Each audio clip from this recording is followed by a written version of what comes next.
Slashaholics, it's Jenny here, and today we are going green. That's right, folks.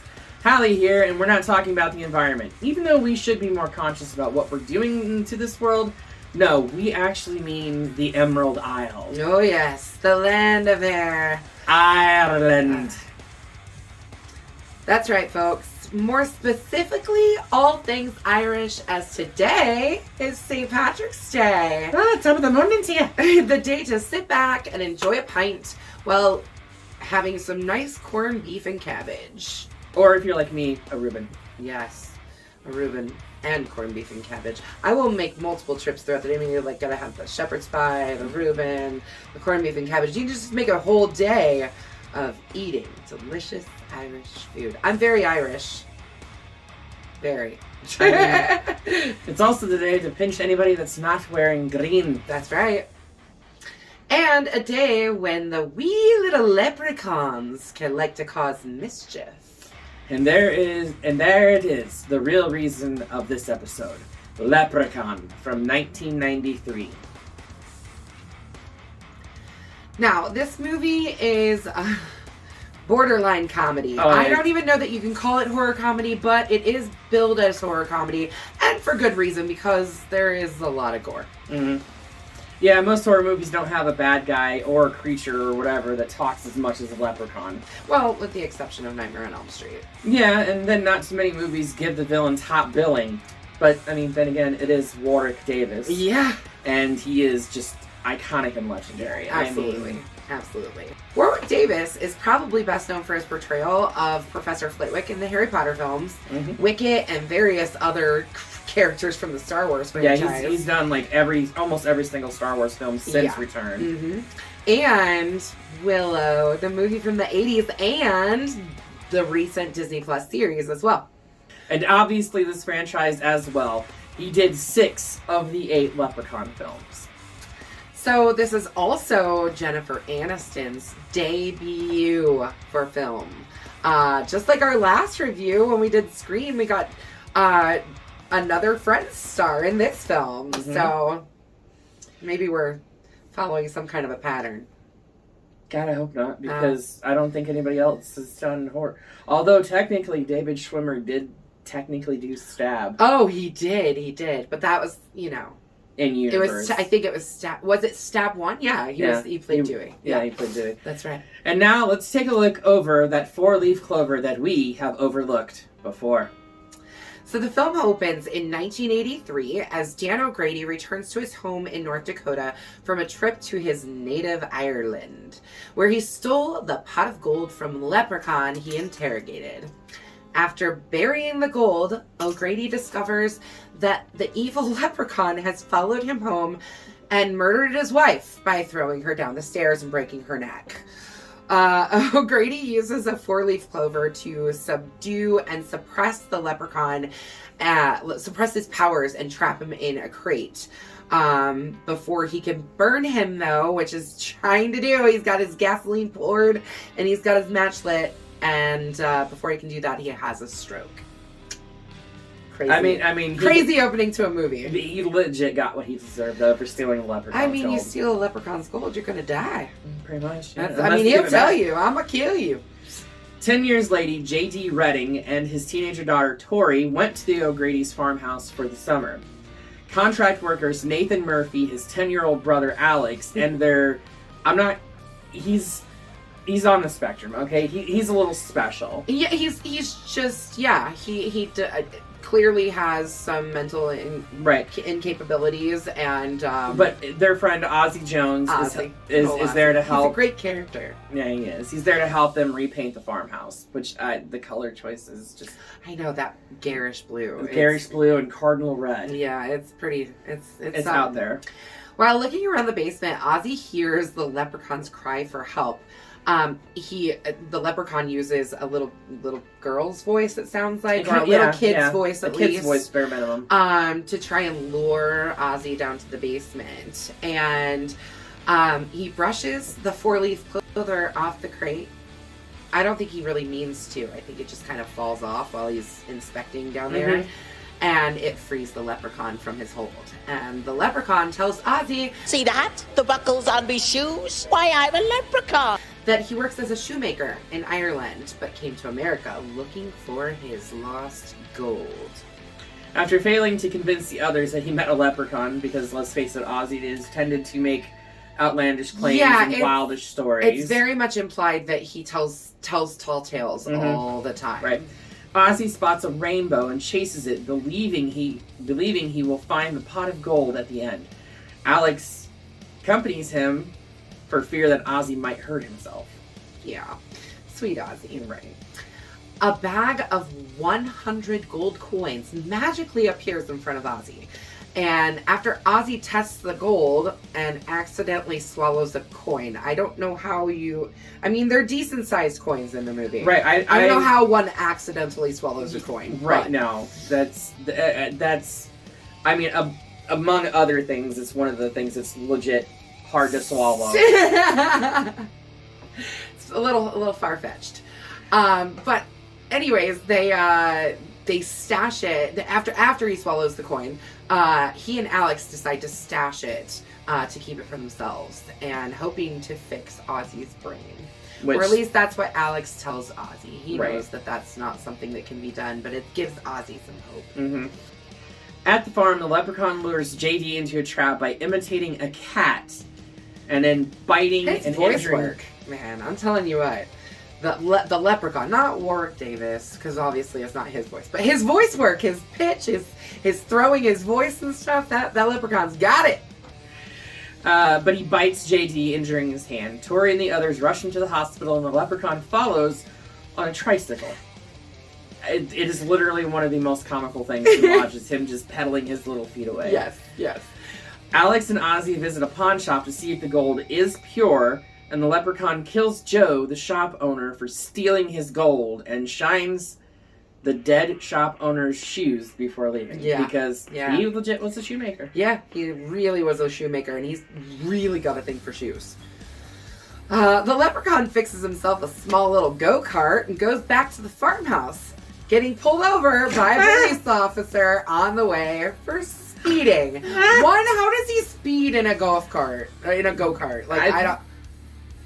It's one of the funniest scenes in the whole movie. Definitely. If there's one thing I can say for this movie, it's funny. It's funny. Definitely hilarious. So the police officer gets chased by the leprechaun into the woods, eventually being killed by the leprechaun in the process.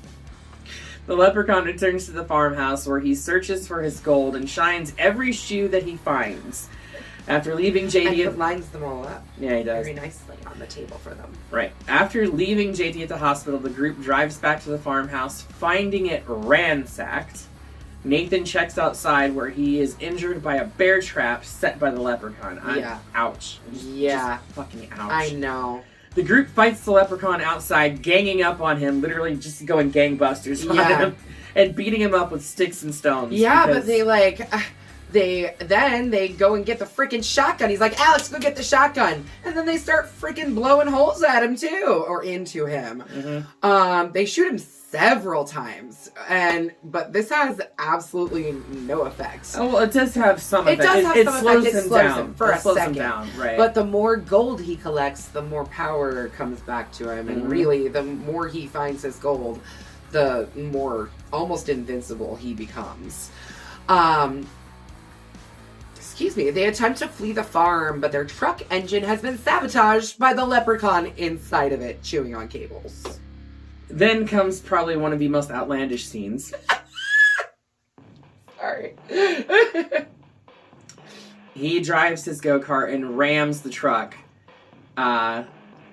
terrorizing the group until Ozzy reveals that he and Alex found the pot of gold. You know what? It wasn't just his go-kart that time. He put freaking spikes on the end of it this time and actually started going after them with literal spikes. He flipped a truck with that go-kart. Anyways. But Ozzy reveals that he and Alex found the pot of gold. Tori recovers the bag from the well and gives it to the leprechaun. Believing that the worst must be over, they leave for the hospital. While counting his gold, though, the leprechaun discovers that he is missing that last gold piece that Ozzy has in his tum-tum. A missing toy. I've been tricked. They've got me toy. No one takes a leprechaun's gold. Thinking that they have tricked him, he menaces them until Ozzy tells them about O'Grady, who was taken to a nursing home after his stroke.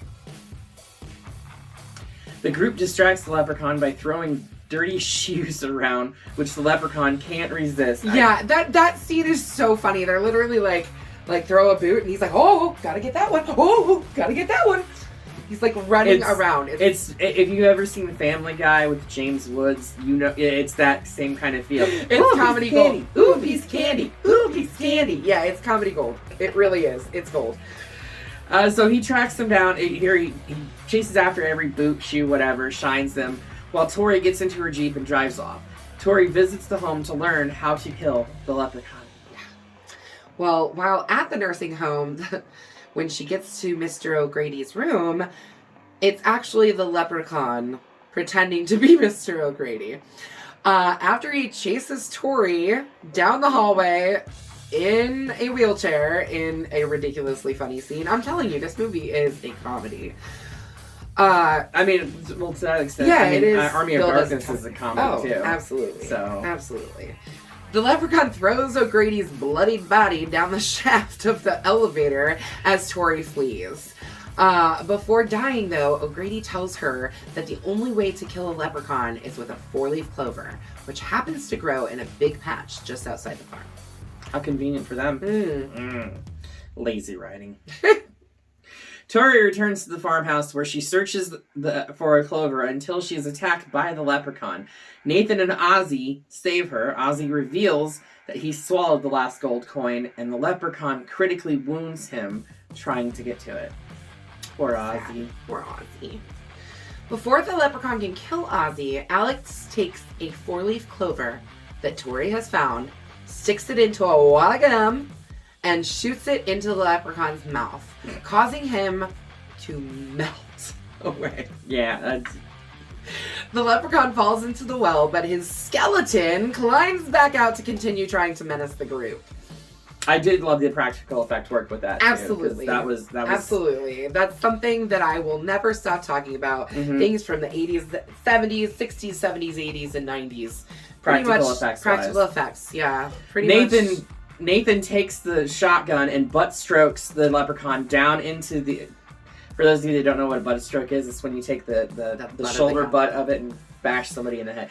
So he butt strokes him down into the well, and the well blows up because he pours gasoline down there and lights a match. As the cops arrive in the morning and investigate the remains of the well, the leprechaun vows he will not rest until he recovers every last piece of his gold. I'll not rest till I have me gold. Curse this well that me soul shall dwell, till I find me magic that breaks me spell. And that's the movie. That is the movie. And then we get 7 more movies after this. We get 7 more movies. However, we do not get a direct sequel until 8. Number 8 is literally the only one that's a direct sequel. Wow. Because Ozzy comes back and reprises his role in 8. Really? Mm-hmm. Well, I might same just actor and actually everything. Go back and watch. Maybe I'll just watch 8. The only problem is it's not Warwick Davis playing a leprechaun. Yeah, that's true. It's somebody completely different. Gotcha. For me, this movie, I have a hard relationship with it. I'm gonna go ahead and give it, for horror purposes, I'm gonna give it a bloody machete down. I too also am going to give it a bloody machete down. I want to like it. For comedy purposes, I would give it, I don't know, a balloon animal up. It's funny. It's definitely funny. Oh, it's way more comedy than it is horror. Yeah. Even though, like, when you could go to a video rental store, it was always classified under the horror section. Yeah, absolutely. Always. Yeah. And I remember seeing these like on the shelf as a kid and thinking, oh gosh, that's probably really scary. Right. and then I watched Leprechaun for the first time as a teenager. And I'm like, what the hell was I scared for? Yeah. You know? Yeah. It just I mean, this movie came out in 93. We were 10-ish. 10, Yeah, yeah. 10 when this movie came out. So, I mean, I remember being 10 and I had seen scary movies before, but I remember just like the look of his face really freaked me out when I was younger. There's a lot of things, but I definitely saw it at a pretty young age. I'd say probably 11 or 12. I didn't wait too long to watch it, but I did. Yeah. Bloody Machete down for me, but not because it's a bad movie necessarily. It's just not scary. No, it's really not it's scary. cheesy, and there's a lot of like B movie quality to it that's not necessarily B movie in a good way. No, the rest of the movies in this series are definitely B-rated. Oh movies. yes, I mean, absolutely. when he goes to the although hood, we do got to give like I was asked specifically by Menudo666 to give a shout out to Leprechaun in the Hood, because we know we're not going to cover any more of these Leprechaun movies. Most likely. Probably not. But Leprechaun in the Hood, we gotta give a shout out to that one, because how funny.